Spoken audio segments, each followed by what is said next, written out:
அனைவருக்கும் வணக்கம். போன வகுப்பில் நம்ம என்ன பார்த்தோம் அப்படின்னா, 6ஆம் வகுப்பு முதல் பருவத்தில் உள்ள முதல் இயலில் உள்ள இலக்கணம் பார்த்தோம். தமிழ் எழுத்துக்களின் வகை தொகை அப்படிங்கிற டாப்பிக்கில் பார்த்தோம். அந்த வீடியோ பார்க்காதவங்க பிளேலிஸ்ட்டில் இருக்கும், நீங்கள் போய் பார்த்துக்கலாம். சரி, இன்றைக்கி என்ன பார்க்க போகிறோம் அப்படின்னா, இயல் 2 6ஆம் வகுப்பு முதல் பருவம் இயல் 2ல் உள்ள முதல் எழுத்தும் சார்பு எழுத்தும் அப்படிங்கிற தலைப்பின் கீழே பார்க்க போகிறோம். சரி, தமிழ் எழுத்துகள் எத்தனை வகைப்படும் அப்படின்னா 2 வகைப்படும். சரிங்களா, தமிழ் எழுத்துகள் எத்தனை வகைப்படும் அப்படின்ட்டு ஒரு வினா வரும். அதுக்கு ஆன்சர் என்ன அப்படின்னா 2 வகைப்படும். தமிழ் எழுத்து மொத்தம் எத்தனை இருக்கிறது அப்படின்னா 247 எழுத்து இருக்குது. சரிங்களா, நல்லா பார்த்துங்க. தமிழ் எழுத்து எத்தனை இருக்குது அப்படின்னா 247. தமிழ் எழுத்துக்கள் எத்தனை வகைப்படும் அப்படின்னா 2 வகைப்படும் அப்படின்னு நம்ம ஆன்சர் பண்ணணும். அது என்னென்ன அப்படின்னா, ஒன்று முதல் எழுத்து, இன்னொன்று சார்பு எழுத்துகள். சரிங்களா, சரி, இப்போ முதல் எழுத்துகள் அப்படின்னா என்னென்னு பார்ப்போம். உயிரெழுத்துகள் 12, மெய்யெழுத்துகள் 18. உயிரெழுத்துகள் 12, மெய்யெழுத்துகள் 18 ஆகிய 30 எழுத்துகளும் என்ன சொல்கிறாங்க அப்படின்னா முதல் எழுத்துகள் அப்படின்னு சொல்கிறாங்க. ஓகேவா, பிற எழுத்துக்கள் தோன்றுவதற்கும் இயங்குவதற்கும் முதற்காரணமாக இவை இருக்கின்றன. எனவே இவற்றை முதல் எழுத்துகள் என்பர். ஓகேவா, இப்போது உயிரெழுத்து தெரியும் நமக்கு. உயிரெழுத்து 12, ஆனா, ஆவண்ணா, ஈனா, இயன்னா, அதிலிருந்து அவ்வண்ணா வரிய. சரிங்களா, இதுதான் உயிரெழுத்துகள் 12 அப்படின்னு சொல்கிறோம். மெய்யெழுத்துகள் 18 உங்களுக்கு தெரியும். இக்கு, இங்கு, இச்சி, இத்து, இட்டு, இப்பு, இரு அப்படின்னு போயிட்டு கடைசியாக இன்னில் முடியும். ஓகேங்களா, அதுதான் என்ன அப்படின்னா நமக்கு மெய்யெழுத்துக்கள். இந்த உயிரெழுத்து 12ம் மெய்யெழுத்து 18ம் சேர்ந்து தான் நமக்கு என்ன சேர்ந்து இந்த 30 எழுத்துக்கள் தான் நம்ம என்ன சொல்கிறோம் அப்படின்னா முதல் எழுத்துக்கள் அப்படின்னு சொல்கிறோம். அப்போது இதில் என்ன சொல்கிறாங்க அப்படின்னா, பிற எழுத்துக்கள் தோன்றுவதற்கும் இயங்குவதற்கும் முதற்காரணமாக இவை இருக்கின்றன. எனவே இவற்றை முதல் எழுத்துக்கள் அப்படின்னு சொல்கிறாங்க. இப்போ எடுத்துக்காட்டுக்கு,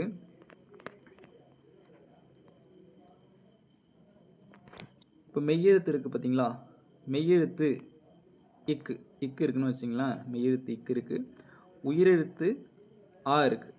ஓகேங்களா, இப்போ இக்கு கூட்டல் ஆ நமக்கு என்ன கிடைக்கும் அப்படின்னா க அப்படின்னு கிடைக்கும். சரிங்களா, அப்போது இந்த க அப்படிங்கிறது என்ன சொல்கிறோம் அப்படின்னா உயிர்மை எழுத்து. அப்போ இந்த க வந்து முதல் எழுத்துக்களில் சேருமா அப்படின்னா சேராது. ஏன் அப்படின்னா இது தோன்றுவதற்கு காரணமான இக்கு, அதாவது மெய்யெழுத்து, உயிரெழுத்து அ, இது ரெண்டும் தான் என்ன சொல்கிறாங்க அப்படின்னா நமக்கு முதல் எழுத்துக்கள். அப்போ இந்த க அப்படிங்கிற உயிர்மை எந்த வகையில் சேரும் அப்படின்னா சார்பு எழுத்து வகையில் சேரும். அதை நம்ம பின்னாடி பார்ப்போம். அப்போ இதை ஏன் முதல் எழுத்துக்கள் அப்படின்னு சொல்கிறாங்க அப்படின்னா, இந்த சார்பு எழுத்துக்கள் தோன்றுவதற்கு காரணமாக முதலாக அமைகிறதுனால இது வந்து என்ன சொல்கிறாங்க அப்படின்னா முதல் எழுத்துக்கள் அப்படின்னு சொல்கிறாங்க. ஓகேங்களா, சரி, இப்போ முதல் எழுத்துக்கள் அப்படின்னா என்னென்ன தெரிஞ்சிச்சு. இப்போ உயிர் 12ம் மெய் 18ம் நமக்கு முதல் எழுத்து. இப்போ சார்பு எழுத்துக்கள் அப்படின்னா என்னென்னு பார்க்கும். முதல் எழுத்துக்களை சார்ந்து வரும் எழுத்துக்கள் சார்பு எழுத்துக்கள். இவை 10 வகைப்படும். இது ஒரு கொஸ்டின். சார்பு எழுத்துக்கள் எத்தனை வகைப்படும்னு கேட்பாங்க. 10 வகைப்படும். சரிங்களா, என்னென்ன அப்படின்னா உயிர்மை, ஆயுதம், உயிரிழப்படை, ஒற்றளப்படை, குற்றிய லிகரம், குற்றிய லுகரம், ஐகார குறுக்கம், ஔகார குறுக்கம், மகர குறுக்கம், ஆயுத குறுக்கம். ஓகேவா, இந்த 10 தான் என்னென்னா சார்பு எழுத்துக்கள் அப்படின்னு சொல்லுவாங்க. சரி, இந்த படம்லாம் கொடுத்து இலக்கியிருக்காங்க. முதல் எழுத்துக்கள் அந்த பெரிய யானை, அதை சார்ந்து இயங்குவதனால இது சின்ன சின்ன யானையெல்லாம் என்ன சொல்கிறாங்க சார்பு எழுத்துக்கள் அப்படின்னு சொல்கிறாங்க. எல்லாம் எடுத்துக்காட்டு சொல்லியிருக்காங்க. ஓகேங்களா, சரி, இதில் என்ன பார்க்க போகிறோம் அப்படின்னா உயிர்மைனா என்ன, அடுத்தது ஆயுதம்னா என்ன அப்படின்னு பார்க்க போகிறோம். மொத்தம் 10ல் இந்த 10ல் முதல் 2 பார்க்க போகிறோம். உயிர்மைனா என்ன, ஆயுதம் அப்படின்னா என்னென்னு பார்க்க போகிறோம். ஓகேங்களா, சரி, ஃபஸ்ட்டு உயிர்மை நம்ம ஏற்கனவே சொன்னது தான். மெய்யெழுத்துகளும் உயிரெழுத்துகளும் ஒன்றுடன் ஒன்று சேருவதால் உயிர்மை தோன்றுகின்றன. மெய்யெழுத்து இக்கு, உயிரெழுத்து ஆ. அப்போது மெய்யெழுத்தும் உயிரெழுத்தும் சேருவதால் நமக்கு என்ன தோன்றுறது, உயிர்மை எழுத்தான கா தோன்றுகிறது. சரிங்களா, இதுதான் என்ன அப்படின்னா உயிர்மை. இதில் வேறு ஒன்றும் கிடையாது. சரி, அடுத்தது பாருங்கள். உயிர்மை எழுத்தின் ஒளி வடிவம் மெய்யும் உயிரும் சேர்ந்ததாக இருக்கும் அப்படின்னு சொல்கிறாங்க. இந்த வரைக்கும் என்ன அர்த்தம் அப்படின்னா உயிரெழுத்தின் ஒளி வடிவம். இப்போ உயிரெழுத்து ஒன்று எழுதுகிறேன்.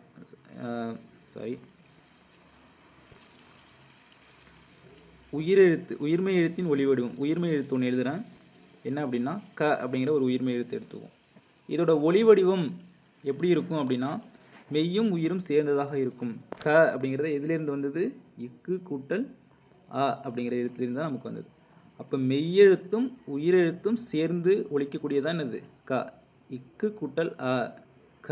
ஓகேவா, இக்கு அ இக்க அப்படின்ட்டு பிறக்கும். சரிங்களா, அப்போ இதோடைய ஒலி வடிவம் எப்படி இருக்குது? இந்த க அப்படிங்கிற உயிர்மெய் எழுத்தோட ஒலி வடிவம் மெய்யும் உயிரும் சேர்ந்ததாக இருக்கும் அப்படின்னு சொல்லியிருக்காங்க. அடுத்த பாயிண்ட் என்ன சொல்லியிருக்காங்க பாருங்கள். வரி வடிவம் மெய்யெழுத்தை ஒத்திருக்கும். என்ன சொல்லியிருக்காங்க? வரி வடிவம் எதை ஒத்திருக்கும் அப்படின்னு சொல்லியிருக்காங்கன்னா மெய்யெழுத்தை ஒத்திருக்கும் சொல்கிறாங்க. இப்போ க போட்டோமா, இந்த கவோட வரி வடிவம் பாருங்கள் இக்கு மாதிரியே இருக்கா.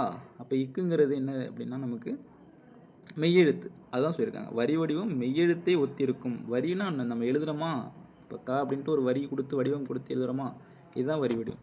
அப்போ இது எதை ஒத்து இருக்குது அப்படின்னா இந்த மெய்யெழுத்தான இக்கை ஒத்திருக்கு, அதான் சொல்லியிருக்காங்க. வரி வடிவம் மெய்யெழுத்தை ஒத்திருக்கும். ஒலிக்கும் கால அளவு உயிரெழுத்தை ஒத்திருக்கும். அப்போ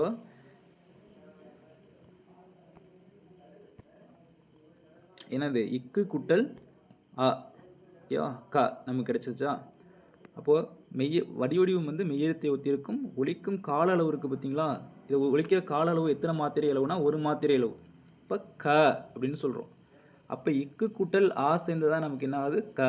அப்போ இக்குக்கு தனியாக அரை மாத்திரை, மெய்யெழுத்துக்கு அரை மாத்திரைன்னு போன உள்ள பார்த்துருப்போம். உயிரெழுத்துக்கு ஒரு மாத்திரை. ஆனால் இந்த க எந்த அளவில் ஒலிக்குது அப்படின்னா இந்த உயிரெழுத்தான அ ஒலிக்கிற அளவுலேயே இந்த காவும் ஒலிக்குது. அதனால தான் என்ன சொல்லியிருக்காங்க, ஒலிக்கும் கால அளவு உயிரெழுத்தை ஒத்திருக்கும். சரிங்களா, அப்போ ஆவுக்கும் ஒரு மாத்திரை காவுக்கும் ஒரு மாத்திரைக்கு. சரிங்களா, சரி.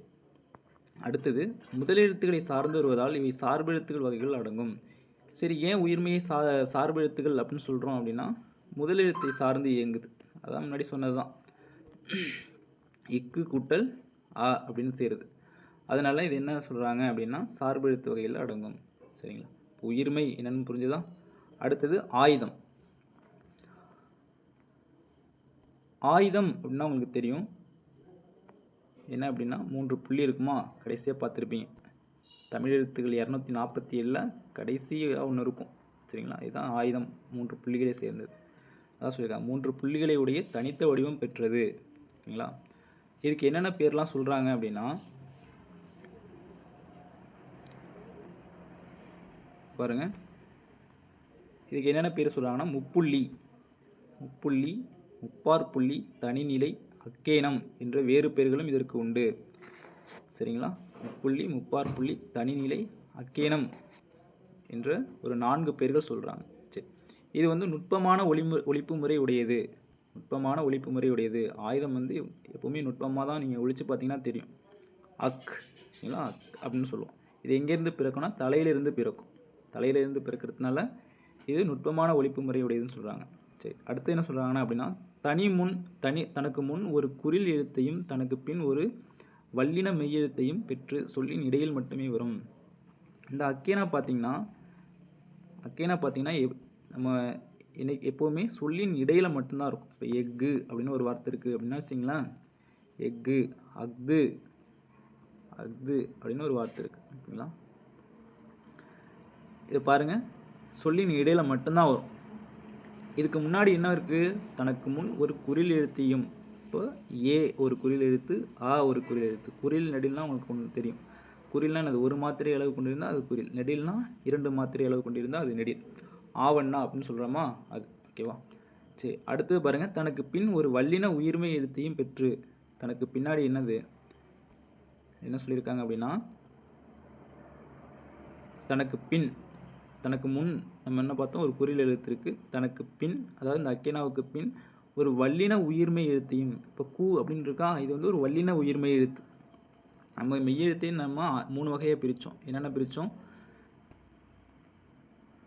எப்படி பிரித்தோம் அப்படின்னா வல்லினம், மெல்லினம், அப்புறம் இடையினம் அப்படின்னு பிரிச்சிருப்போம். அதில் வல்லின உயிர்மை எழுத்து தான் எதுக்கு பின்னாடி வரணும் அப்படின்னா இந்த அக்கேனாவுக்கு பின்னாடி வரணும்.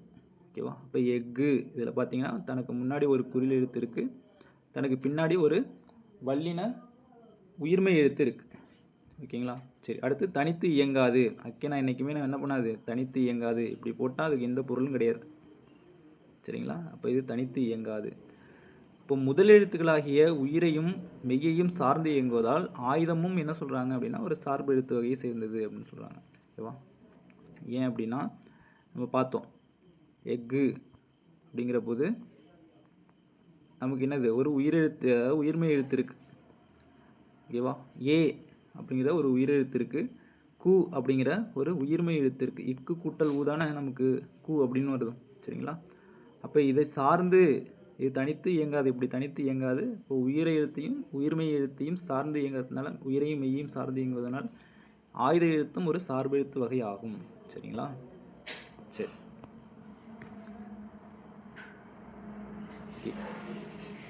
இவ்வளோதான் இதில் பார்த்துருக்கோம். இதை ரீகால் பண்ணிடலாம். என்ன சொல்லியிருக்காங்க அப்படின்னா, முதலெழுத்தும் சார்பெழுத்தும். சரிங்க, தமிழ் எழுத்துக்களின் வகைகள் எத்தனைன்னு கேட்டாங்கன்னா 2 வகைப்படும். ஓகேவா? எத்தனை தமிழ் எழுத்துக்கள் எத்தனை இருக்குது அப்படின்னா 247. சரியா? அப்போ தமிழ் எழுத்து 2 வகைப்படும். அதில் முதல் வகை முதலெழுத்துகள், 2 சார்பெழுத்துக்கள். சரிங்களா? முதலெழுத்துகள் அப்படின்னு பார்த்தோம். உயிர் 12ம் மெய் 18ம் சேர்ந்தது நமக்கு முதலெழுத்துகள். ஓகே, இதை ஏன் முதலெழுத்துகள் அப்படின்னு சொல்கிறாங்கன்னா, பிற எழுத்துக்கள் தோன்றுவதற்கும் இயங்குவதற்கும் முதற் காரணமாக இவை இருக்கின்றன. அதனால இதை முதலெழுத்து அப்படின்னு பார்த்தோம். அடுத்து சார்பெழுத்துகள். சார்பெழுத்துனா முதலெழுத்துக்களை சார்ந்து வர்றதுனால இது என்ன சொல்கிறாங்க அப்படின்னா சார்பெழுத்துகள். எடுத்துக்காட்டு இக்கு குட்டல்லா க, நம்ம பார்த்தது தான். சரிங்களா?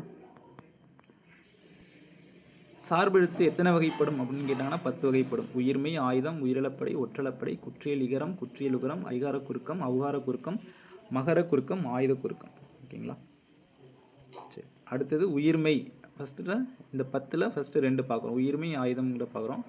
உயிர்மெய்னா உங்களுக்கு தெரியும், மெய்யெழுத்தும் உயிரெழுத்தும் சேர்ந்து பிறக்கிறது தான் நமக்கு என்னது உயிர்மெய் அப்படின்னு சொல்லுவோம். சரி, இப்போ இதோட ஒளி வடிவம் எப்படி எதை ஒத்து இருக்கும் அப்படின்னு பார்த்தா, நமக்கு நம்ம மெய்யும் உயிரும் சேர்ந்ததாக இருக்கும். ஒளி வடிவம் என்ன பார்த்தோம்? மெய்யும் உயிரும் சேர்ந்ததாக இருக்கும். அப்போ மெய்யெழுத்தும் உயிரெழுத்தும் சேர்ந்ததாக இருக்கும். ஓகேங்களா? இதோட வரி வடிவம் எப்படி இருக்கும் அப்படின்னா மெய்யெழுத்தை ஒத்து இருக்கும் பார்த்தோம். க அப்படிங்கிறது அக்கேனாவை ஒத்து இருக்குது. அடுத்தது ஒலிக்கும் கால அளவு உயிரெழுத்தை ஒத்து இருக்கும். ஆ அப்படிங்கிற சவுண்டும் க அப்படிங்கிற சவுண்டும் ஒரே மாத்திரை அளவு, அதுதான் அப்படி சொல்லியிருக்காங்க.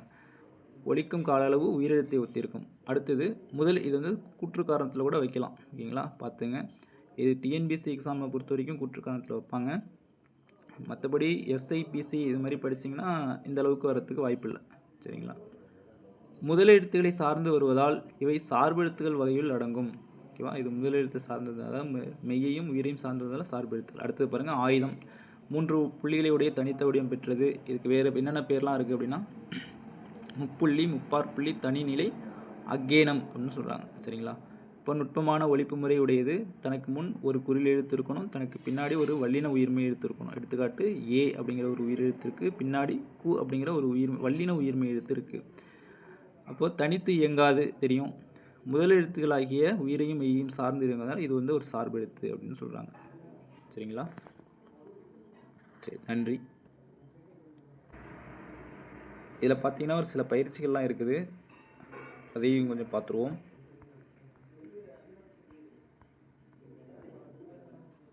சரிங்களா? இதை பாருங்கள், தொடர்களை பிரித்து 2 தொடர்களாக எழுதுக. இதெல்லாம் சாதாரணமாக நீங்கள் தெரிஞ்சிக்க வேண்டியது தான். பல நாள்களாக மழை பெய்யாததால் பயிர்கள் வாடின. அதை எப்படி 2ஆக பிரித்து எழுதுறாங்க அப்படின்னா, பல நாள்களாக மழை பெய்யவில்லை, பயிர்கள் வாடின. அந்த மாதிரி அது போல் எழுதணும். சரிங்களா? இப்போ இதை எப்படி எழுதலாம்? கபிலன் வேலை செய்ததால் களைப்பாக இருக்கிறான். அப்போ என்ன பண்ணணும்? கபிலன் வேலை செய்தான், களைப்பாக இருக்கிறான். அப்படி 2ஆக பிரிக்கணும். இலக்கியா இனிமையாக பாடியதால் பரிசு பெற்றாள். இலக்கியா இனிமையாக பாடினால் பரிசு பெற்றாள். அப்போது பாடினால் அப்படிங்கிற இடத்துல ஒரு ஃபுல் ஸ்டாப் வைக்கணும். ஓகேங்களா? சரி, அடுத்தது பாருங்கள், பொருத்தமான சொல்லை தேர்ந்தெடுத்து எழுதுக அப்படின்னு கொடுத்துருக்காங்களா. பறந்து விரிந்து இருப்பதால் கடலுக்கு இன்னொரு பேர் இருக்குது. என்ன அப்படின்னா பறவை. இது வந்து மயங்கொலிகளில் வரும். ர வேற்றுமை, அப்புறம் ந வேற்றுமை, அந்த மயங்கொலியில் பார்ப்போம், அது பிறகு வரும். இப்போ கொஞ்சம் தெரிஞ்சுங்க. இப்போது பறந்து விரிந்து இருப்பதால் கடலுக்கு இன்னொரு பேர் இருக்குது. என்னது? பறவை அப்படிங்கிறது. இந்த ரா வரணும். ஓகேவா? இது என்ன ரா அப்படின்னு சொல்கிறாங்கன்னா இடையின ரகரம்னு சொல்லுவாங்க. இதை வல்லின ரகரம்னு சொல்லுவாங்க. பறவை. ஓகேவா? கொஞ்சம் வன்மையாக ஒழிக்கும். இந்த பறவை என்னென்னா பறக்கிற பறவை குறிக்கும். சரி, அப்போ இதுக்கு சரியான ஆன்சர் என்ன அப்படின்னா பறவை. ஓகேங்களா? அடுத்தது பாருங்கள், இலக்கியமன்ற விழாவில் முகிலன் சிறப்பாக உரை ஆற்றினான். இந்த முதல்ல உள்ள இடையின ரகரம் வரணும். இந்த உரை அப்படிங்கிறது தலையணை உரை அந்த மாதிரிலாம் இருக்குது பார்த்தீங்களா, அந்த உரையை குறிக்கும். கையுறை ஓகேங்களா, அந்த உரையை குறிக்கும். இந்த இடையின ரகரம் தான் என்ன வரும் அப்படின்னா நமக்கு இலக்கியம் என்ற உரையாற்றினார் அப்படிங்கிறதுக்கு வரும். சரி, அடுத்தது பாருங்கள், முத்து தம் பணி காரணமாக ஓகேங்களா, 3 சொல்லி நீ வரும். பணி காரணமாக என்ன ஊருக்கு சென்றார். இந்த பனினா என்னது, குளிர்ச்சி அப்படின்னு அர்த்தம், குளிர்கட்டி அப்படின்னு கூட சொல்லலாம், பனி அப்படி.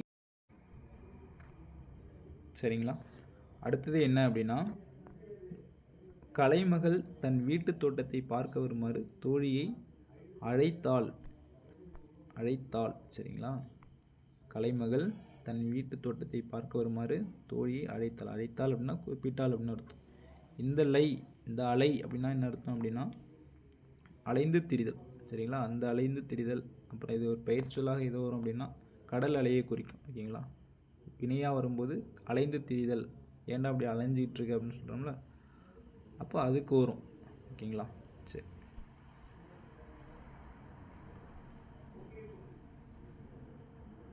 சரி, இந்த பாக்ஸ் எல்லாம் பாருங்கள் கொஞ்சம். புல் என்பதன் வேறு பெயர் என்ன அப்படின்னா புல். இந்த புல் அப்படின்னா இந்த வகர லகரம் வந்தது அப்படின்னா நமக்கு தாவரத்தை குறிக்கும். சரிங்களா, இங்கே பொது லகரம் புல் அப்படின்னு வந்ததுன்னா நமக்கு அது பேர் என்ன, பறவை. புல்னா பறவை அப்படிங்கிற ஒரு பொருள் இருக்கு. ஓகேங்களா, அடுத்தது பறவைகள் இடம்பெயர்தல் எவ்வாறு அழைக்கப்படும் அப்படின்னா வலசை போதல். சரிங்களா, வலசை போதல்.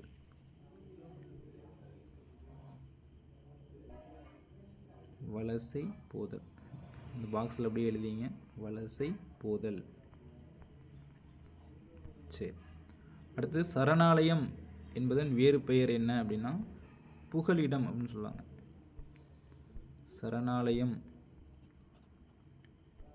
சரணாலயம் என்பதன் வேறு பெயர் புகலிடம். வகரலகரம் போடணும். சரிங்களா, நீங்கள் இந்த எழுதி போட்டிங்கன்னா அது புகழாயிடும். சரிங்களா, புகழ்கிறதுக்கான ஒரு இடம், புகழ்ச்சி சொல்கிறோமா, புகழ்ந்து போடுறோம் அப்படின்னு சொல்கிறோமா, அந்த ஒரு இடமா. புகலிடத்துக்கு வகரலகம் போடணும். புகழ் அப்படின்னா இருப்பிடம் அப்படின்னு அர்த்தம். சரிங்களா, சரி, இந்த பாக்ஸ்லாம் நமக்கு தேவையில்லை, அதை பார்த்துங்க. இதில் கொஞ்சம் முக்கியமான டேட்டா மட்டும் இருக்கும். இரட்டை காப்பியங்கள் ஒன்று நமக்கு தெரியும், சிலப்பதிகாரம், மணிமேகலை. அதில் ஒன்று சிலப்பதிகாரம். முதலெழுத்துக்களின் எண்ணிக்கை இப்போ தான் பார்த்தோம், 30. திங்கள் என்பதன் பொருள், திங்கள் அப்படிங்கிறதுக்கு எத்தனை பொருள் இருக்குது, மதி. சரிங்களா, அதான் நிலா அப்படிங்கிற ஒரு பொருள் இருக்குது. வேறு என்ன திங்கள் அப்படின்னா மாதம் அப்படிங்கிற ஒரு பொருள் இருக்கு. ஓகேங்களா,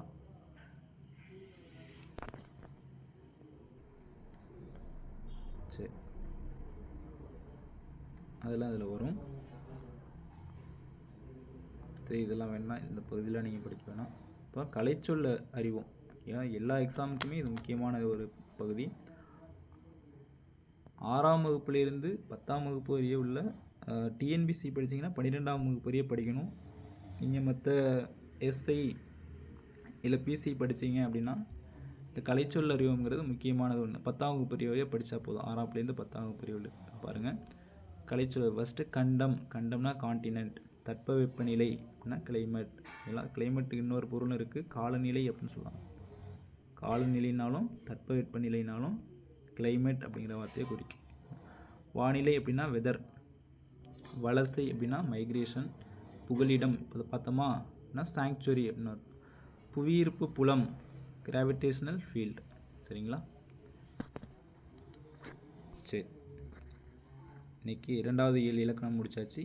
அடுத்தது 3வது இயலில் சந்திப்போம். நன்றி.